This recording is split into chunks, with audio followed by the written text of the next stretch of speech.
السلام علیکم مائی YouTube family, کیسے ہیں آپ سب لوگ؟ ہوپفلی آپ سب خیریت سے ہوں گے اور ٹھیک ٹھاک ہوں گے۔ Welcome back to my channel. پچھلے 3 سال میں کہاں تھی اور پچھلے 3 سالوں میں میں نے زندگی کے کون کون سے رنگ دیکھے اور کون کون سے امتحان دیے، یہ سب آپ لوگوں کے ساتھ شیئر کروں گی۔ کیونکہ جب اس ویڈیو کو بنانے میں میرا بہت ٹائم لگا، مطلب بہت 5 سے 6 دن لگ گئے، کیونکہ میں وائس اوور ہی نہیں کر پا رہی تھی، لیکن آپ بہت ہی پریکٹس کے بعد میں بولنے کے قابل ہوئی ہوں کہ میں آپ لوگوں سے بات شیئر کر سکوں، کیونکہ میں نے یوٹیوب پر ری جوائن کر لیا ہے اور اب آپ میرے ڈیلی بلاگز دیکھ سکیں گے۔ تو پچھلے 3 سالوں کا قصہ مختصراً آپ کو سنا دیتی ہوں کہ وہ کچھ اس طرح سے سٹارٹ ہوا کہ میرے ہسبینڈ نے مجھے موبائل لے کے دیا تھا اور چلتی گاڑی میں سے میرے ہاتھ سے موبائل چھین لیا 2 بائک والوں نے، اور رش اتنا زیادہ تھا کہ ہم کچھ نہیں کر پائے، ہم ان کو اپنے سامنے جاتا ہوا دیکھ رہے تھے، اور اسی موبائل میں میرا چینل بھی تھا اور پاسورڈ وغیرہ ہر چیز میری اسی موبائل میں سیو تھی، اور مجھے اس کا پتہ بھی نہیں تھا کہ میرا پاسورڈ کیا ہے اور یہ وہ نا۔ وہ صرف چینل نہیں لے کے گئے تھے، اس میں میرے بہت سارے خواب تھے، میری بہت ساری چیزیں تھیں، بہت اہم تھیں۔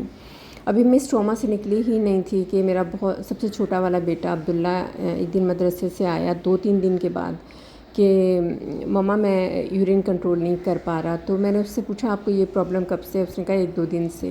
میں نے اسی وقت اپنی فرینڈ سے فون پہ بات کی، انہوں نے کہا کہ اس کے کچھ ٹیسٹ ہیں وہ کروا لو، تو میں نے اسی وقت ٹیسٹ کروا لیا۔ اتفاق کی بات ہے، جب اللہ تعالیٰ نے آپ کے ساتھ بہتری کرنی ہوتی ہے تو کوئی نہ کوئی راستے نکل آتے ہیں۔ ہم بہت سست لوگ ہیں، ہم ہیلتھ کو بہت ہی اگنور کرنے والے لوگ ہیں۔ تو اس دن پتہ نہیں کیا ہوا، جب اس نے مجھے بتایا تو میں اس کو فوراً NMC لے گئی اور وہاں سے اس کے ٹیسٹ وغیرہ کروا لیے جو اس نے مجھے دیے تھے، تو اس کی رپورٹس بہت زیادہ خراب آئیں۔ اس کا HbA1c جو ہے وہ 11.5 آیا، اور ویسے بھی اس کا شوگر لیول بھی بہت زیادہ ہائی آ رہا تھا۔ میں نے 2-3 ڈاکٹرز کو کنسرن کیا، ہسبینڈ کو فون کیا، جب انہوں نے کہا کہ تم اوپینین دوبارہ سے لو، کیونکہ ایسا تھوڑی ہو سکتا ہے ایک جیتا جاگتا ہنستا کھیلتا بچہ ڈائبٹیز پیشنٹ ہو جائے اچانک سے۔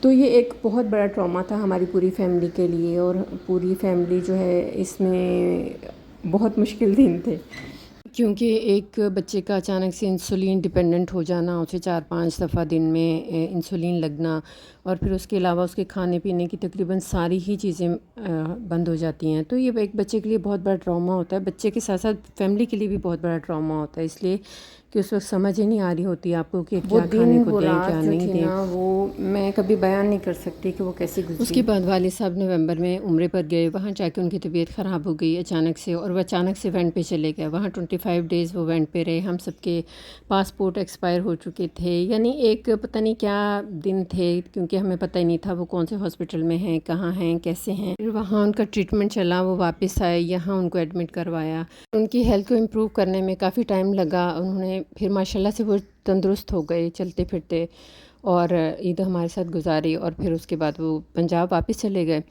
اب یہی گزرا تھا کہ جو بڑا والا بیٹا جو ہے اس کی بھی طبیعت خراب رہنے لگی، اس کو آن آف وامٹنگ اور پیٹ میں درد شروع ہو گیا، جب اور اس طرح سے پیٹ میں درد، اس طرح ڈیلی کی کمپلین ہونے لگی۔ ہم نے پہلے اس سے جیسے وامٹنگ وغیرہ کے لیے میڈیسن دیتے ہیں وہ دکھایا، ڈاکٹر کو دکھایا، لیکن وہ خاص فرق نہیں پڑا، لیکن بعد میں جب اس کے بھی رپورٹس وغیرہ کروائے تو اس کو جوائنٹس ڈکلیئر ہوا۔ یعنی اتنی پریشانیاں تھیں کہ ایک کے بعد ایک سمجھ نہیں آ رہی تھی کہ کیا معاملات ہیں اور کیا ہو رہا ہے ہمارے ساتھ، بس ہم تھے اور ہماری بہت ساری پریشانیاں، لیکن شکر الحمدللہ کہ اللہ تعالیٰ نے اس وقت سے نکالا۔ اس کو ریکور کرنے میں بھی کافی 5-6 مہینے کا ٹائم لگا، کیونکہ وہ بہت زیادہ ویک ہو گیا تھا، حد سے زیادہ ویک ہو گیا تھا، میں نے اس کی پکچر بھی ڈالی تھی۔ یہ سارے جو چھوٹے چھوٹے کلپس ہیں یہ میرے ڈاکٹرز کو بھیجے ہوئے ہیں، جو میں ڈاکٹر سے کنسرن لیتی تھی، ان کو فارورڈ کر دیتی تھی، اور پھر اس کے بعد وہ مجھے بتا دیتے کہ یہ کرنا ہے یہ نہیں کرنا۔ نومبر 2025 میں والد صاحب دوبارہ ان کی طبیعت خراب ہوئی، تو میں نے ان سے ڈیلی روٹین میں بات ہوتی تھی، اور ان کو فیور ہو رہا تھا لیکن بتا نہیں رہے تھے کہ میری ٹانگ اتنی خراب ہو گئی، بس انہوں نے مجھے یہ بتایا تھا کہ بس تھوڑا سا مجھے زخم ہے۔ تو ڈاکٹر کو میں ڈیلی کہتی تھی آپ ڈاکٹر کو دکھا کے آئیں، کیا ہے مسئلہ؟ تو پھر جب زیادہ فیور ہو گیا پھر میں نے ان سے کہا کہ چلیں آپ کراچی آ جائیں، میں یہاں دکھا دیتی ہوں۔ جب میں نے ان کو دیکھا تو میں حیران ہی رہ گئی، کیونکہ ان کی ٹانگ اس قدر خراب ہو چکی تھی۔ یہ جو فرسٹ والی ویڈیو ہے یہ اس دن کی ہے جس دن وہ آئے، تو 17 دن وہ ایڈمٹ رہے، ہاسپٹلائز رہے، اس کے بعد ان کی کیئر، ان کا پھر میرے ساتھ میں ڈیوٹی، گھر، بچے، مطلب اس طرح سے ماحول تھا کہ مجھے ہمیں دن اور رات کا پتہ نہیں تھا کہ دن اور رات کس طرح کے ہوتے ہیں. لیکن خیر وہ وقت بھی گزر گیا. الحمدللہ ان کی ٹانگ کافی بہتر ہو گئی، بہت اچھی ہو گئی تھی، اور زخم بھی ٹھیک ہو گئے تھے. لیکن وہ کارڈیک فیلئر میں جا رہے تھے. ان کا جو ہارٹ ہے صرف 25% کام کر رہا تھا. تو ڈاکٹر نے بتایا تھا کہ اس کے علاوہ کوئی چارہ نہیں ہے، بس جتنا بھی وہ اپنی خوشی سے رہیں، اپنی زندگی اپنے طریقے سے گزاریں جیسے وہ چاہتے ہیں تو زیادہ اچھا ہے. تو 1 دسمبر کو میری بیٹی کا برتھ ڈے تھا، اور ہم سیلیبریشن کا سوچ رہے تھے کہ اس وقت ابو کی اچانک سے ان کا انتقال ہو گیا. یعنی ہم سوچتے کچھ اور تھے اور ہوتا کچھ اور تھا. اور جب بھی ظاہر اتنی تھک چکی تھی، انسان کتنا برداشت کی، بھائی ایک پیمانہ ہوتا ہے، ایک حد ہوتی ہے. مجھے ڈیلی فیور رہ رہا تھا، لیکن میں برداشت نہیں رہی تھی کسی کو بھی، اور ڈیلی بس پیناڈول لے لیتی تھی فیور کے لیے. اور اس طرح وہ پھر آہستہ آہستہ کر کے میرا کڈنی انفیکشن بڑھ گیا، اور اس قدر بڑھ گیا کہ حد سے زیادہ. تو مجھے ہائی گریڈ فیور ہوا، یعنی مجھے بھی ٹھیک ہونے میں تقریباً 1.5-2 مہینے لگ گئے. پھر اللہ کا کرنا یہ ہوا کہ ایک دن میری اپنی ہی ویڈیو میری ریکمنڈیشن میں آئی، میرے اس پہ پیج پہ جب آئی تو میں پھر اس کو دیکھ کے بہت حیران ہوئی. اور پھر میں نے اپنی بیٹی سے کہا کہ یہ میری ویڈیو آئی ہے، اس کا مطلب ہے میرا چینل ہے تو، لیکن چینل تو ہے، ریکور کیسے کیا جائے. پھر اس نے تھوڑی ایفرٹ کی، لوگوں سے پوچھا، تو پھر پتہ چلا انہوں نے کہا کہ آپ کا کوئی وہ ہے، آپ نے کوئی ID ڈالی تھی کسی اور کی ریکوری کے لیے. تو میں نے کہا بس میں نے اپنی ڈالی تھی اور آپ کے پاپا کی ڈالی تھی. تو پھر اس کے بعد جو ہے میرے ہسبینڈ کی جب ID ڈالی تو میرا جو چینل ریکور ہو گیا الحمدللہ. تو بس اللہ تعالیٰ نے جب اتنی مشکلیں دیں اور پھر وہ اس کے بعد آسانیاں دیں، اس کے بعد جب مجھے چینل ملا تو پھر مجھے بہت زیادہ یہ فیل ہوا کہ شاید اللہ تعالیٰ نے نا یہ جب چینل کا چھیننا اور یہ سارا کچھ بس جو بھی تھا اللہ نے بہتر سوچا ہوگا. تو لیکن فی الحال الحمدللہ اب مجھے یہ چینل ریکور بھی ہو گیا ہے، اور میں اس کو سٹارٹ بھی کرنے والی ہوں. تو یہ اس میں ایک چھوٹی سی ویڈیو ہے جو میرے والد کی ہے، ان کی ڈیتھ سے ایک دن پہلے کی.